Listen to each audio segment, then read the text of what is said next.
Why would they mow down all these people? You can't let everyone in. So they killed them? Dead people don't get infected. It's kind of shitty. The Last of Us really has been a story of contrast. It's some pretty dark themes, but they're juxtaposed against an aesthetic that we find very beautiful.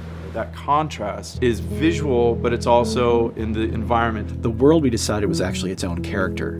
What happens 20 years after the fall of man when no one's taking care of anything? There's something really pretty about nature reclaiming its domain once we are gone.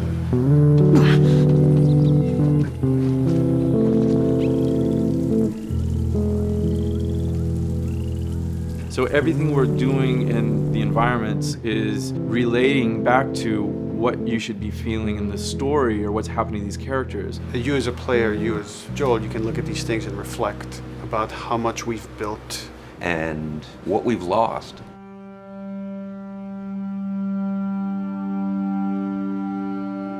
You get to see hints of civilization that used to be.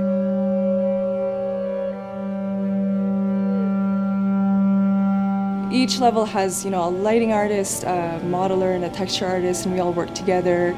This was the block mesh that they gave me, and it's at the interior of a building. I had to be mindful of where I had set the lighting up in the color script, how it would be coming through the windows and lighting this area, which would give us this concept.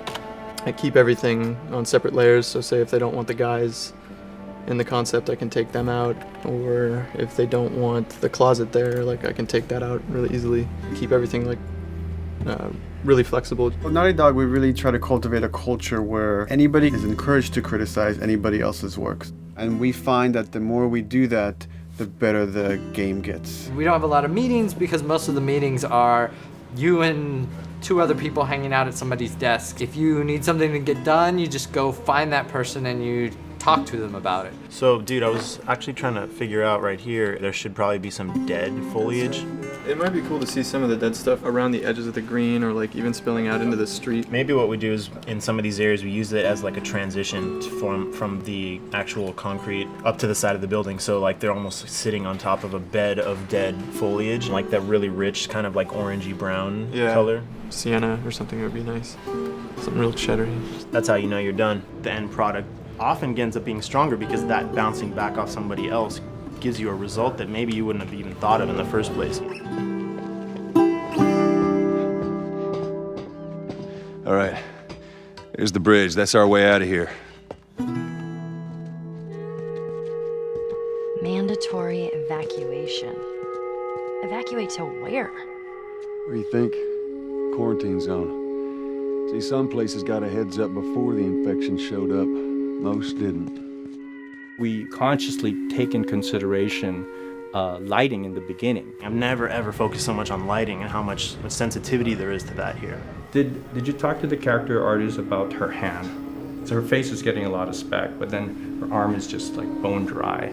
You think something we can tweak in shader? We'll have to send back to character team Michael to take a look. I can play with the lights and see if that's creates more spec. Yeah. So all the characters cast soft shadows onto the environment. Even when there is no direct sunlight or no direct light sources, we still have nice fuzzy shadows. Damn, that's quite a drop.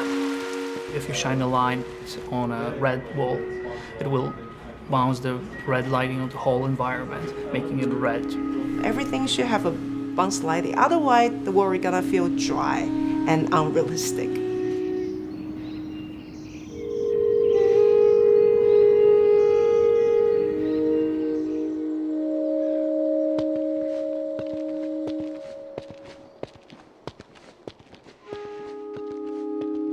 Once I finish the concept, they take it at 3D artists and lighters, VisFX guys, and they'll bring it into the game engine. They got the same sign, all the foliage, lighting. That's how it kind of translates from the color script to the finished game that you play. This way. If we cut through downtown, we can hit the Capitol building by sunrise. We hope. This engine is really driven in a way towards a very high level of cinematic control. Hopefully, if we achieve our goal, you'll see it is beautiful. There are these truly beautiful moments amid all this chaos and destruction.